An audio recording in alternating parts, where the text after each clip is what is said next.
The views and opinions expressed in this program are not necessarily the views of ECTV News, the City of East Chicago, nor this broadcast station or website. ECTV airs public meetings as a service to the community it serves. Speakers at public meetings, broadcast, or posted by ECTV News are solely responsible for their comments. ECTV News reserves the right to edit or remove any profanity or abusive language or behavior deemed inappropriate for our viewing audience. If you have any comments or suggestions about this program, contact ECTV News at 219-391-8206.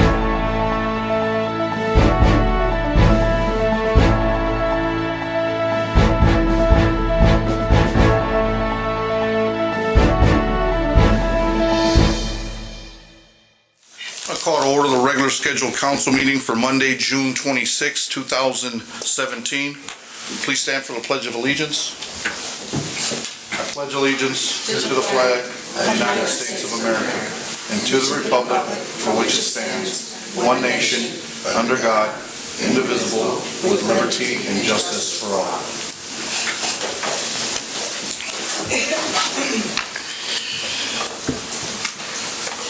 Clerk Santos, roll call, please. Maldonado. Present. Walker. Present. Vasquez. Present. Garcia. Orange. Present. Medina. Present. Monroe. Present. Franciski. Present. For the record, Clerk Santos, Councilman Garcia is on vacation. What? Have a motion to accept the minutes for the public hearing and regular scheduled meeting for Monday, June 12th, 2017. So move. Second. Motion was made by Councilman Parks. I'm sorry, Councilman Monroe, Okay. and seconded by Councilwoman Walker. Any questions on the motion? Clerk Santos, roll call, please. Maldonado. Yes. Walker. Yes. Vasquez. Yes. Orange. Yes. Medina. Yes. Monroe. Who's that? Yes. Franciski. Yes.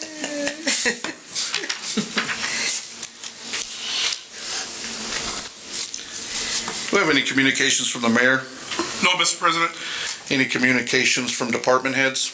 Yes, accounts payable warrant 062617LA. So moved, Mr. President. Second. Motion was made by Councilwoman Vasquez. Seconded by Councilman Monroe to accept accounts payable warrant 062617LA. Any questions on the motion? Clerk Santos, roll call, please. Maldonado. Yes. Walker. Yes. Vasquez. Yes. Orange. Yes. Medina. Yes. Monroe. Yes. Franciski. Yes. Accounts payable warrant 063017CC. So moved. Second. Motion was made by Councilwoman Orange, seconded by Councilwoman Walker to accept accounts payable warrant 063017CC. Any questions on the motion? Clerk Santos, roll call, please. Maldonado. Yes. Walker. Yes. Vasquez. Yes. Orange. Yes. Medina. Yes. Monroe. Yes. Franciski. Yes. Accounts payable warrant 061317CC. So moved. Second. Motion was made by Councilwoman Orange, seconded by Councilman Monroe to accept accounts payable warrant 061317CC. Do I have any questions on the motion? Clerk Santos, roll call, please. Maldonado. Yes. Walker. Yes. Vasquez. Yes. Orange. Yes. Medina. Yes. Monroe. Yes. Franciski. Yes. Accounts payable warrant 062617CC. So moved, Mr. President. Second. Motion was made by Councilwoman Vasquez, seconded by Councilwoman Walker, to accept accounts payable warrant 062617CC. Any questions on the motion? Clerk Santos, roll call, please. Maldonado, Yes. Walker, Yes. Vasquez, Yes. Orange, Yes. Medina, Yes. Monroe, Yes. Franceschi. Yes.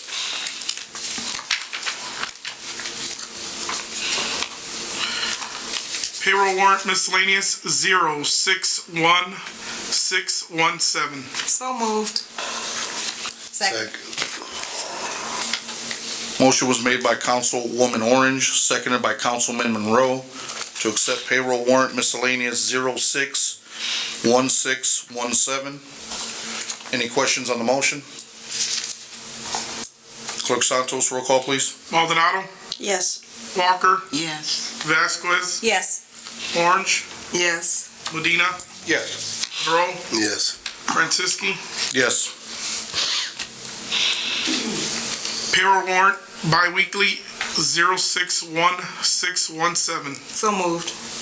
Second. Motion was made by Councilwoman Orange, seconded by Councilwoman Walker, to accept payroll warrant bi-weekly 061617. Do you have any questions on the motion? Clerk Santos, roll call, please. Maldonado, Yes. Walker, Yes. Vasquez, Yes. Orange, Yes. Medina, Yes. Monroe, Yes. Franceschi. Yes.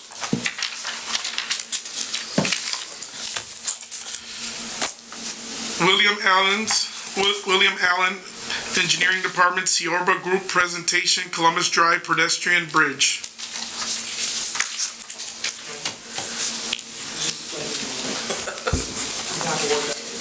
Okay. Hello, members of the council. William Allen, city engineer. The handout that was included in the packet for the Columbus Drive pedestrian bridge. This is just information to make everybody aware of what's going on, what's being proposed for Columbus Drive. The existing pedestrian bridge is basically subpar. There's a 14-foot clearance. That's substandard. At one point, there were chunks of concrete that was falling down from the bridge, and it's about time for it to be replaced. This is a state bridge right now. What is basically being proposed is there will be an entrance at the southeast corner of the intersection of Klein and Alder, and then another one at the northwest section of the intersection. So on the PowerPoint is the alternative that was selected for the bridge. It's still under design right now. The estimated costs range around $2.4 million.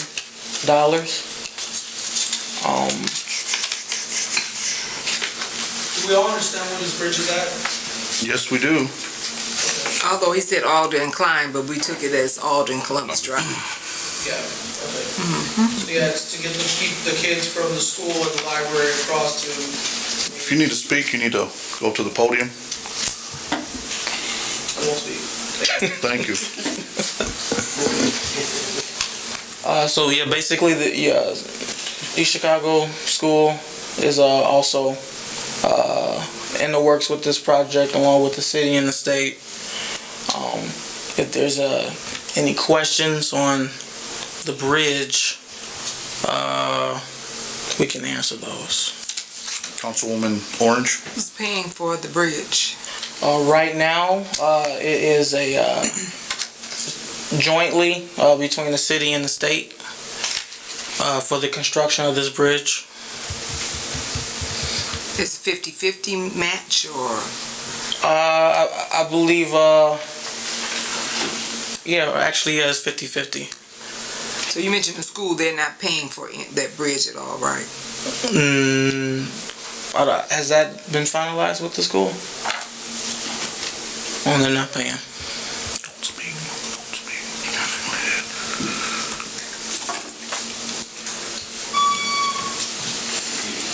Any other questions? I just want. Councilwoman Orange? When this comes up, when will it be completed? I didn't look through this thing, so. There's still talks on when construction will actually start. It could be 2018 or 19 for the actual start of this project. It still hasn't been finalized. It's still being discussed with the state. Councilwoman Vasquez? Yes. Mr. Allen, is this the final design, or is there still another meeting regarding the final design, or is this what? This is the final design. This is what we'll be looking to implement. Can you just tell us just briefly what's in that, what you're doing exactly up on the top of the bridge that covers this area? Oh yeah, it'll be closed off so that nobody can jump off. It'll be fenced and gated. It won't look like what's existing. It kind of looks like a bird cage. There will be somewhat of an opening at the top, but nobody will be able to climb off and jump over. There'll be a railing. It will be ADA accessible. We're not deterring bikes from accessing this bridge as well. Maria Solorio, Planning and Economic Development Director for the city. So a couple of things. The current bridge right now is not ADA compliant.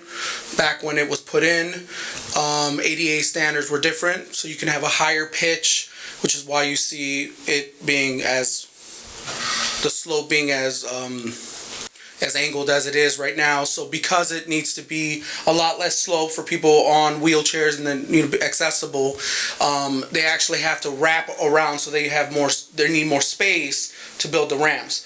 To do so, this is the most unobstructive version of the bridge that we came up with along with the state and Ciorba group, which is kind of a triangular form. It starts off on one side from Alder by the library. So you get out of the library and you'd be able to go up the ramp around, and then it takes you on the bridge. And now instead of staying on Alder on the east side, it is actually going kind of diagonal onto Alder on the other side of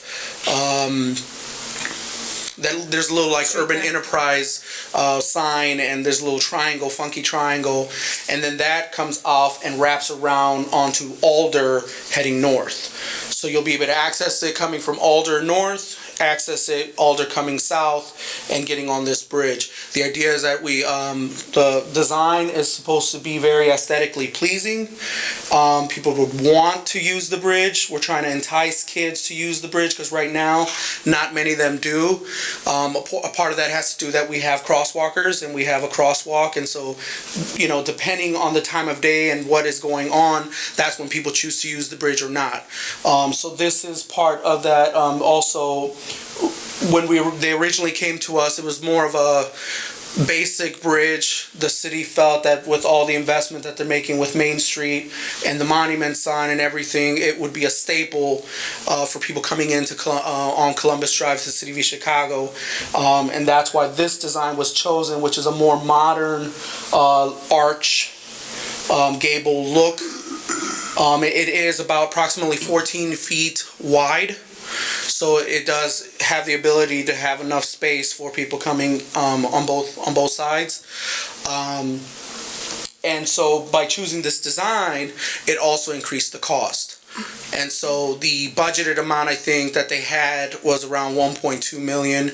That's what the state was willing to put in to replace that pedestrian bridge. This alternative, which we feel not just on a design standpoint, but even on a practical standpoint, is going to be the best form for this bridge, is about 2.6 or 7, I think.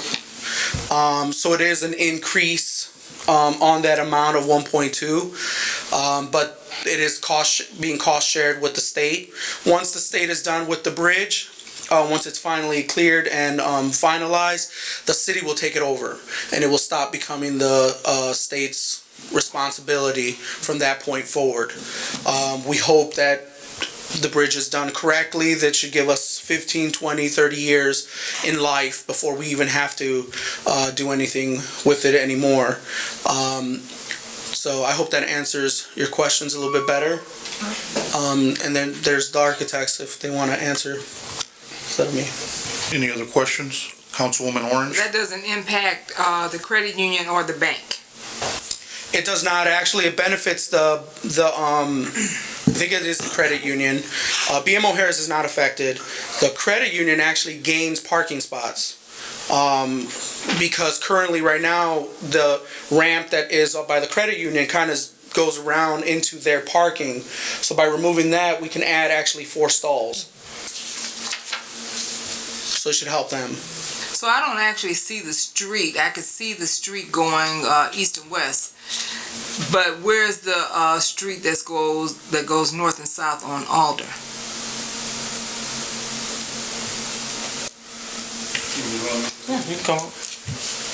Sorry, we're like a few minutes late. State your name, please, for the record. Okay, my name is Salvatore Di Bernardo with Siorba Group. We are the consultant for this project, hired by Indot so far. I can answer any question you have. We also have a different presentation if you want to put it in, but if you have, I can answer your question. What was your question again? I was saying, where was the street on north and south?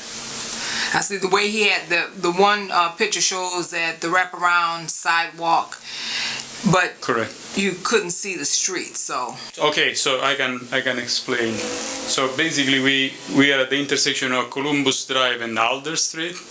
So the access to this ramp to the north that you see there is from Alder and US 12. The street, you see, am I answering your questions?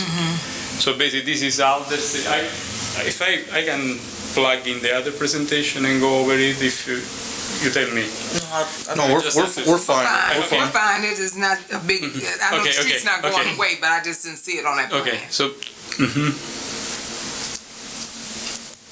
Any other questions? Thank you.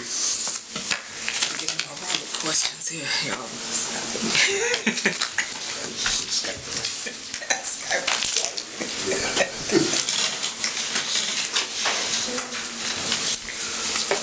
Moving on to committee reports. Do we have any committee reports?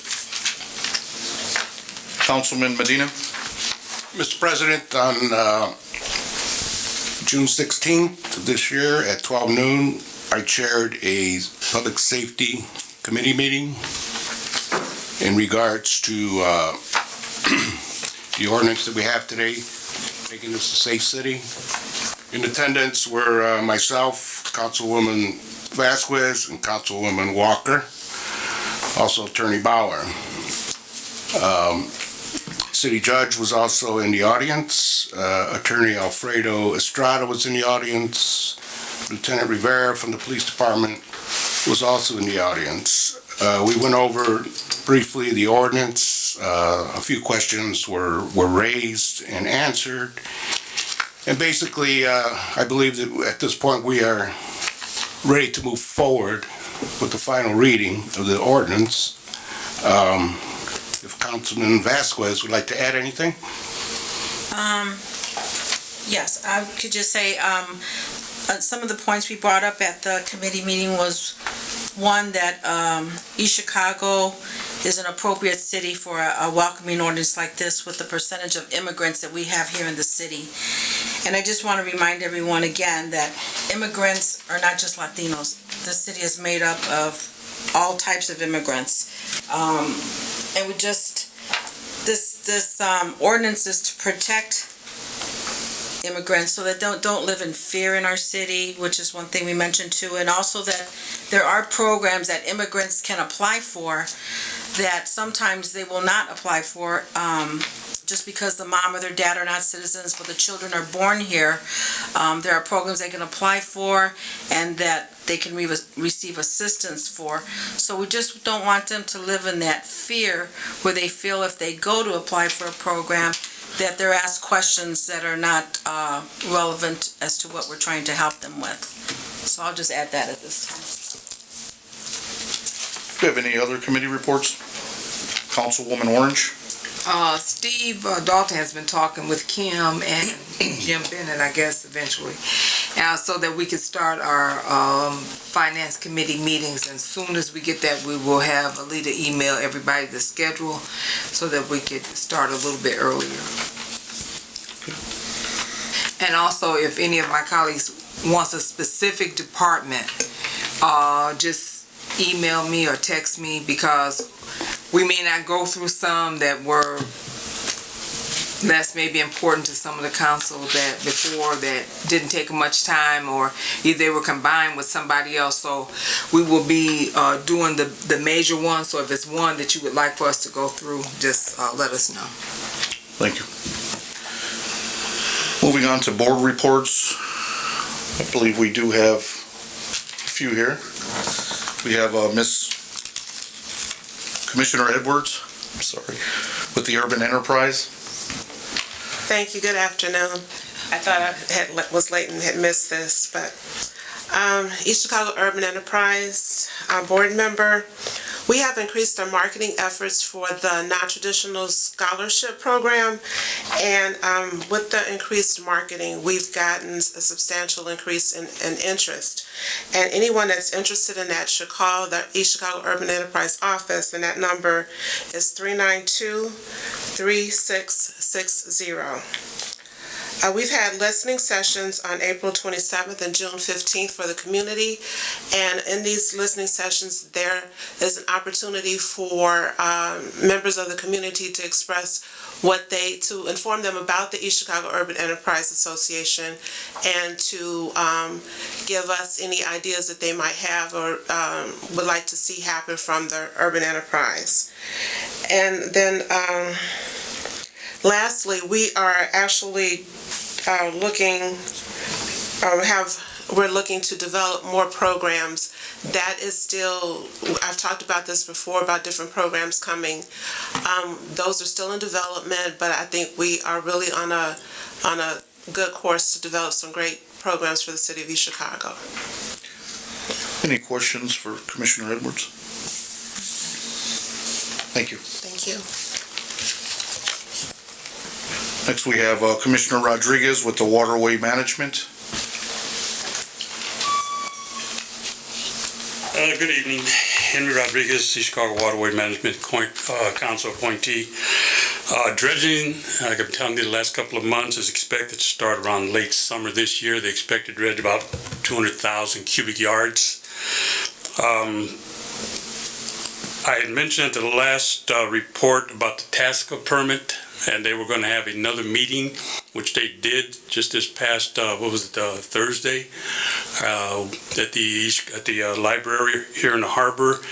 The notices were put out. I brought these notices that I've received, and it was, you were not informed about it at the last council meeting because I didn't receive it until after the last council meeting, so I brought copies of the notices here, and I had them email each of the councilmen to make you aware of that there was a meeting concerning the TASCA permit. They were English and Spanish because one of the reasons they had this second hearing, public meeting, was because no notice was put out in Spanish, which it was this time in the paper here last week. It was put in the Times in Spanish. So there was that meeting, and it was kind of a rambunctious meeting.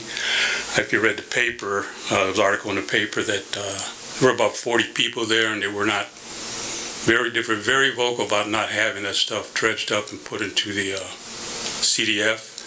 We want it dredged. That's the opinion of the opinion of the East Chicago Waterway Management District Board. We want it dredged, but we don't want it put in the CDF because I could make the CDF unusable down through the years. So the Corps, I remember, I think one of them said from the EPA, that's who put it in. The EPA said it would be about maybe 6 to 8 weeks before they had a decision. So, yeah, the people were pretty adamant about. There were quite a few people voicing their opinion. There were a couple cameras there. I don't know if it's going to be shown somewhere. I have to find out. Maybe you could look at the meeting, see it, what these citizens of the city think that attended the meeting. So that's about what I have here. Any questions for Mr. Rodriguez? Thank you.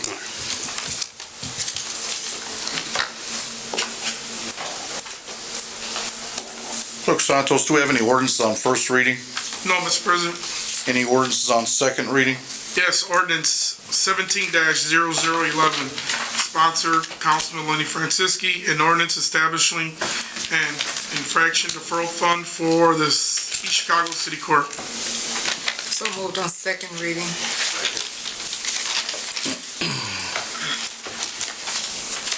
Motion was made by Councilwoman Orange, seconded by Councilman Monroe. The ordinance 17-0011 on second reading. Any questions on the motion? Clerk Santos, roll call, please. Maldonado, Yes. Walker, Yes. Vasquez, Yes. Orange, Yes. Medina, Yes. Monroe, Yes. Francisci. Yes.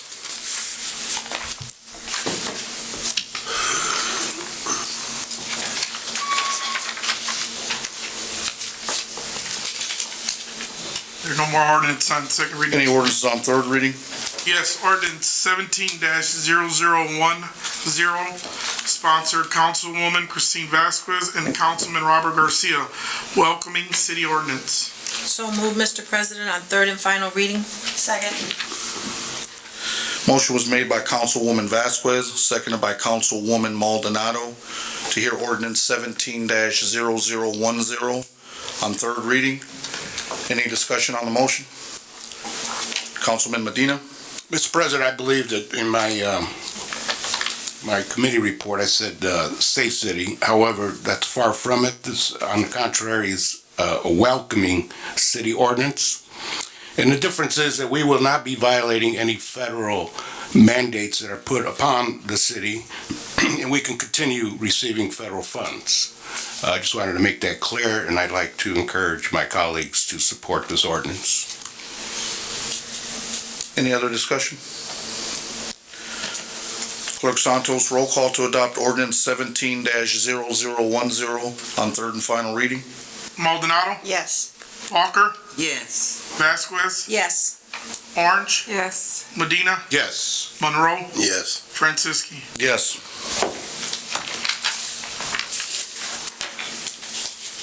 Mr. Clerk, do we have any resolutions? No, Mr. President. Moving on to old business. Do we have any old business? I do have one thing. I did have a council workshop for, excuse me one second. And there was, concerning the LED streetlights.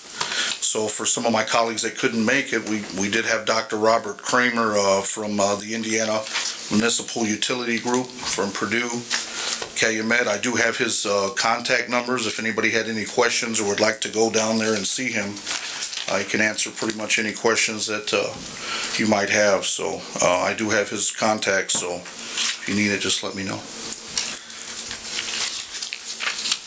I did have a question about the way the lights shine down, and if it could possibly be brighter.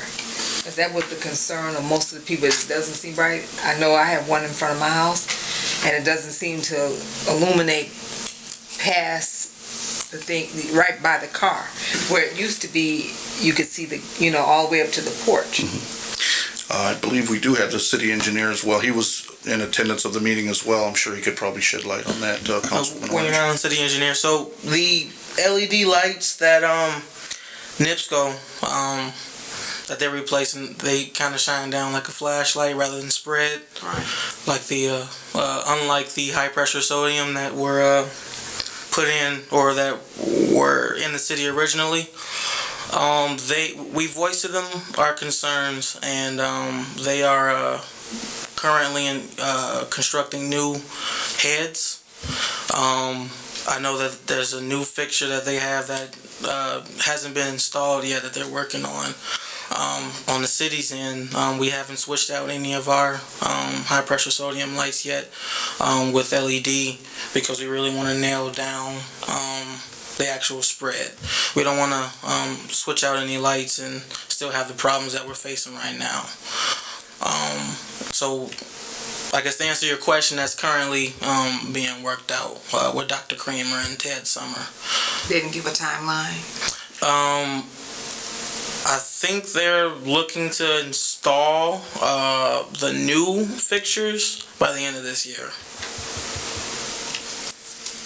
Councilwoman Vasquez. And now that we have William up here, I think they also said that they were going to see what the plan was going to be, if the lights were going to be like in some other cities, more lights on in a certain area where the lighting wasn't good. So that's why we don't have exactly what the cost is going to be or anything, because the plan isn't really final. Yeah, we don't have the cost on our end for the city lights yet because we're trying to get the best bang for our buck. The goal is to use vendors that have done work in East Chicago that is familiar with our lights that can give us a good price, and that's being worked out as well by Ted Summers and Dr. Kramer. So they essentially work for the city's municipalities. Any other questions? Thank you. Do we have any other old business? Moving on to new business. Did you have something else? We're going to bring up the city engineer and the city planner. We just wanted, Marino Solorio again for the record. I just wanted to know if you have any questions on this packet that was given to you. This is all part of that same, so this was, what we presented to you was the bridge, but the bridge along with Columbus Drive, resurfacing along with the city's project, which is Columbus Drive enhancements, which is a little bit more, I'll go in just briefly, details. The city Excuse me, Mr. Sorry. Just to let you know, we just received this packet maybe 2 minutes before the meeting, so I'm sure that might take the colleagues a little bit to digest it. Maybe if it's possible, you come back also next meeting if we have any questions further. I can do that. Okay. I'll just give you a brief summary of what that is. This here is pretty much the city's portion of the project. And what we're trying to do, just so you understand, is we're trying to merge all these projects into one so that we're not building something and then somebody's coming back and destroying it or vice versa. And we're trying to work with the state to get the pedestrian bridge, these bump outs and enhancements of Columbus Drive, and the resurfacing of Columbus Drive all done together next year. As you can see from the Hitchcock thing, what these are their bump out curbs with ADA accessibility for all the crosswalks on Columbus Drive. We're also adding 3 medians for safe crossing off of north of Columbus Drive heading south and south heading north on, let me pull up the streets. This goes all the way from Euclid to Alder Avenue, and then a portion of it also deals with the roundabout area. But Ivy Street will have a median. There will be another one on Hemlock and another one on Fur. And all those are is just really just kind of an island for someone. If they cross halfway, they can stop and don't have to cross all the way through, and then they can finally take the other half the other way. There will be some landscaping, some treescaping, making Columbus Drive a more beautiful entryway into the city. And as if you have not seen, we have put our gateway sign on Main Street. That's all part of these projects and enhancements as a main thoroughfare into our city. Currently, Columbus Drive has about 19 to almost 20,000 cars that travel through there per day. So it is critical that Columbus Drive be fixed, and we just want to make sure that we're coordinating with the state and all agencies to get it all done at once for the economies of scale and for scheduling purposes. So if you have any questions, we can answer. Councilman Medina? Sir, in your renderings here, the green, is that grass or is that? It's not grass, but that's the median. And so right now the design is still kind of trying to figure out what type of plantings. Mayor had desired that those be shrunk a little bit so that, for maintenance costs. So there might be a little bit more concrete on them with maybe a smaller buffer in the middle that will be plantings. But the green does not necessarily represent grass, so no. Any other questions? Councilwoman Vasquez? Just a comment. So is this kind of like following the plan like what's on Chicago? It's pretty much taking a better approach on like complete streets. We can't really do a lot on Columbus Drive because it's not owned by the city, it's owned by the state. So they have certain guidelines in terms of the width of the roads and things like that. But what we're trying to do is make it as number one, safe as possible, and number two, as enhanced as possible as we can. Bump outs are good at curbing, people traveling fast in areas because they have to slow down, especially on the intersection. It also helps define where a parking space is versus the actual lane, because typically sometimes people, like to drive and they see somebody and they just get in and get out. The bump out will help curb that, literally. No pun intended. So there are benefits to doing this outside of just the aesthetics. Any other questions? Thank you. You're welcome. Thank you. Any other new business? Moving on to public expression. Could you please keep your comments to 3 minutes. First, we have Mr. Jose Bustos.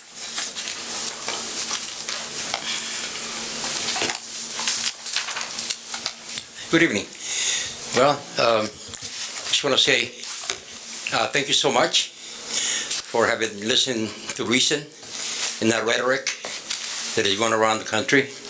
I think this ordinance is going to truly make the citizens, the residents in this city feel welcome without the fear. I don't know if you've been reading news lately, but it's really terrible out there, like some comedians said in the past. People getting arrested for just dropping off their kids to school.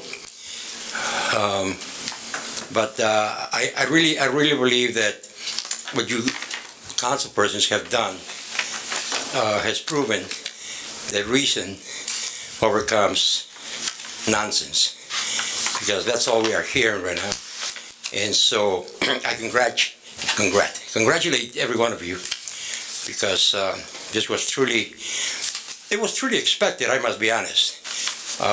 Knowing all of you here, I've known you from the past, and I know that you all have a good heart. You want what's best for everybody. And so kudos for you. Thank you so much on behalf of all of those who cannot speak for themselves. Thank you. Thank you.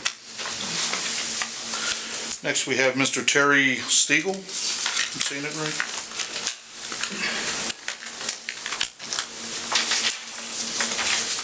Yes, my name is Terry Stiegel. I'm a member of Steelworkers Local 1010. I work in East Chicago at the old Inland Steel, now ArcelorMittal, and I live in Highland. And I want to thank you folks for passing this ordinance, because what I saw with President Trump on the treatment of immigrants was disgraceful for this country. And that's not the kind of America I want to be in. And I think we need to be welcoming cities, because if we look around the room, at some point we were all immigrants. And I think this is important. And the other thing about this, I think that people need to realize, outside of this community too, is the fact we have certain things, principles in this country. It's called civil rights and constitutional rights. And this helps emphasize those principles, what you've done tonight, for all of us, that take it on into the future. And people should be treated fairly. That's the principles of our country. And we need to keep following that and make sure that stand up for that. And the council stood up for that. And I commend you. And I guess one more thing I'd like to say is if we could reach out a little further to other communities around us and have them do the same thing. I know I've given this to the town of Highland and they're reviewing it, but hearing maybe some comments from some of you folks, some of the council people over there might influence their decision, because sometimes people think, well, we don't do anything wrong to immigrants, and that might be true, but there are other places that they do, and sometimes you have to lead by example. And that's what's happening here. This council's leading by example, because you're practicing what you preach, and it's going in the right direction, and we appreciate it, and we thank you. Thank you, Mr. Stiegel. Last, we have Clerk Santos. You have 3 minutes. Adrian Santos, 4206, Lava Lane, City Clerk. I'm asking my ex-members, my colleagues on the City Council to join me. I'm going to write a letter to the school board asking them to change their meetings. I know we've talked about this in the past, and we've asked, and some of the members said they were going to do it. And as of recently, one of the members told me they were, but they didn't. So I'm going to write a letter, and I'm going to ask that if you would join your names in this letter, asking them to change their meeting times and dates so that they don't fall on the same days we have council meetings. You know, I have a son in the Chicago school system, and I wanted to go to the meeting today, and I got there at 5:30, at which time they said it was going to start. It didn't start until 15 to 6, and I had to rush out of there to get here. And I just kind of feel that it's unfortunate that, you know, that these are two very important bodies of the city, and that the school city would not want to change their times. We've always had council meetings on the first and second Monday, or the second and fourth Monday of the month, and we all know that. So I'm just asking that maybe with a couple of your signatures, hopefully that would get them to change their time. But I'll have the letter, and if you want to sign it, I greatly appreciate it. Thank you. Motion to adjourn? Motion to adjourn. Second. Motion was made by Councilman Medina, seconded by Councilwoman Walker. Clerk Santos, roll call, please. Maldonado, Yes. Walker, Yes. Vasquez, Yes. Orange, Yes. Medina, Yes. Monroe, Yes. Franciski.